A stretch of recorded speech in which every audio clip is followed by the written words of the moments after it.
A large chair swiveled around to reveal a tiny, skinny guy. What? You think all Mafia bosses are tall, fat, bald, and wear gold rings? Sorry to disappoint you with my looks, but trust me, I am every bit as ruthless. Something about his steely gray eyes sent a shiver down my spine. I believed him. His name was Pierre Soufflé, which was obviously a lie, and the job he had for us was to steal a priceless painting from a museum and replace it with a fake. That's the painting? It's, tiny. What's your problem with tiny things and people? It's also kinda stupid. What is that? A raccoon eating a cheeseburger? It's worth $10 million, so the joke's on you, dummy. Now, the owner of the painting has allowed the museum to borrow it for only 3 days, so we don't have a lot of time. Wouldn't it be easier to steal it from the owner's house? Everyone, look at Lady Einstein coming up with brilliant ideas. Why didn't we think of that ourselves? Happy to help. Of course we thought of that ourselves! Trust me, the museum is easier. Why choose us? It's a very stupid security measure, but the museum's floors are activated by pressure sensors at night. Anything above 55 kilograms and they go off. I haven't been able to find a boy who weighs less than that. Ellie, get the weighing scale. Meredith weighed 52 kgs, while I weighed 55.1. How is this possible? You eat so much more than I do. What can I say? I got all the good genes. Okay. You're out, fatty! Meredith, you're my leading lady.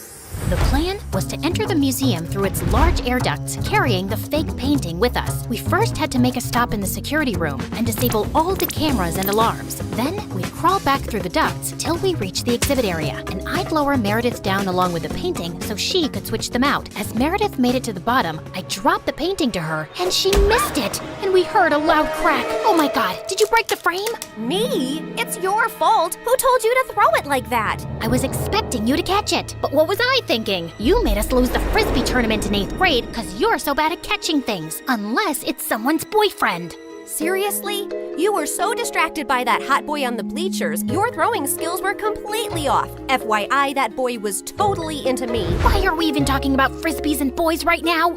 You started it. No, I didn't. Okay, shut up. Let me think how to fix this. Are you trying to glue it together with your saliva? You got a better idea? Any idea would be a better idea than that. Look, it's a museum. They must fix broken, ancient things here all the time, right? I'm looking at the floor map, and there are some offices in the left wing. I'll go get some glue. It took me an hour to find glue and return to our spot, and I found Meredith eating a bowl of ramen. Where did you get that? I brought a packet of instant ramen with me, and you were taking forever, so I went to make it in the staff kitchen. There was someone's chicken sandwich in the fridge, so I used the meat from that. And there was also some tofu, and I added a dash of oyster sauce. I'm so happy you chose this moment in your life to become a gourmet chef. Just send the painting back up so I can fix it. I tried to fill in the crack as best I could, then sent it back down to Meredith, who took the real one off and put the fake one on the wall. But just as she started walking back, the whole floor lit up suddenly, and a blaring sound went off. Oh my God, what's happening? I don't know. Is the painting heavier than the fake one? Just hurry up. We gotta get out now. I pulled up Meredith and the real painting and closed the opening in the ceiling seconds before security burst in. We crawled down the ducts and out of the building as fast as we could. We ran a few blocks down where Pierre's van was waiting for us, and we sped away. Oh, I would have preferred if you hadn't alerted all of New York about a break-in.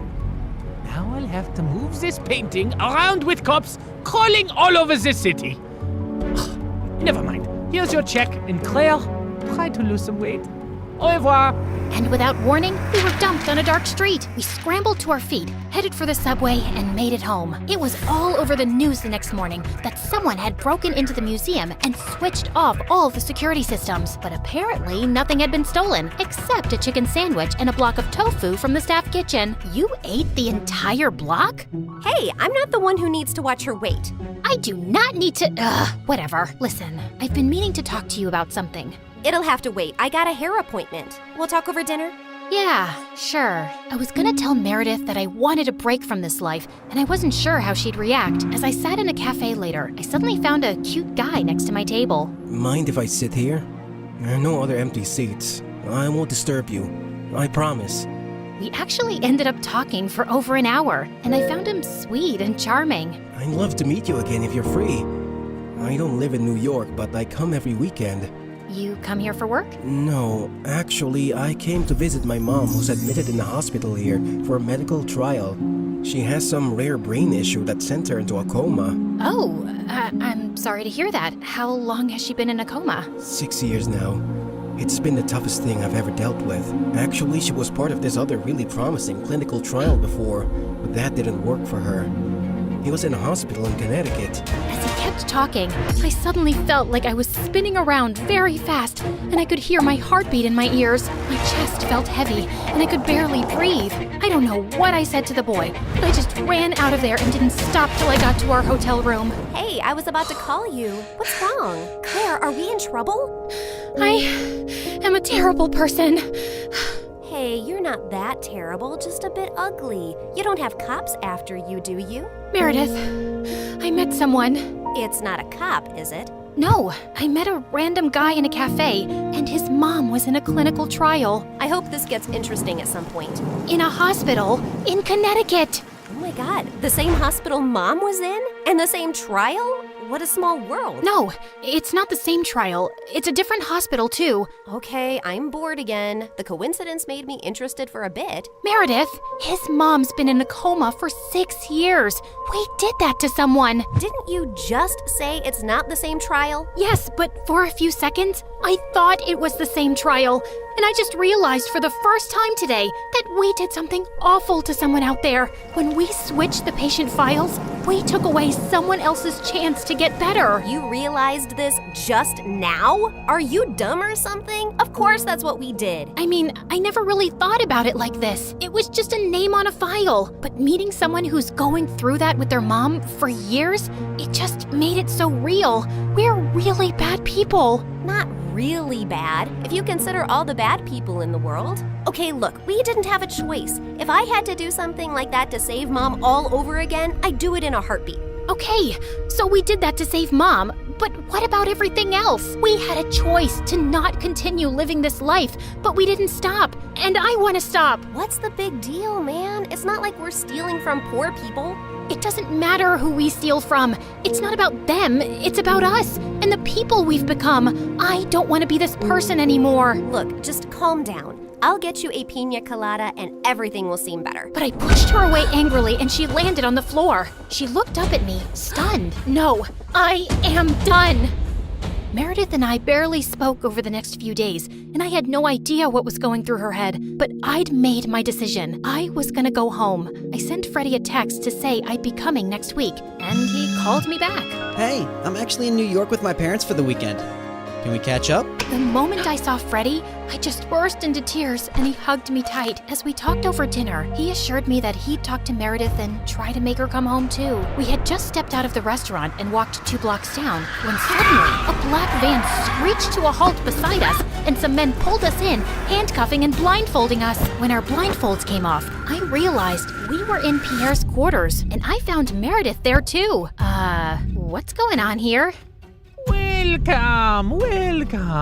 We just gathered here to discuss a teensy-weensy, itsy-bitsy issue. Now, Meredith, go ahead and tell them the moronic thing of titanic proportions that you just did. Apparently, Meredith had found her way to Pierre's headquarters and stolen the real painting from him. She had then tried to sell it to a buyer she'd arranged, and while the exchange was about to happen on the docks, the cops had showed up. Meredith had barely managed to escape, but the buyer and the painting were in police custody. The police didn't let it get out in the news, but they knew the real painting had been stolen and replaced with a fake. They were probably watching every dock, airport, and train station to see if someone would try and move it out. And your sister practically handed it to them. What were you thinking?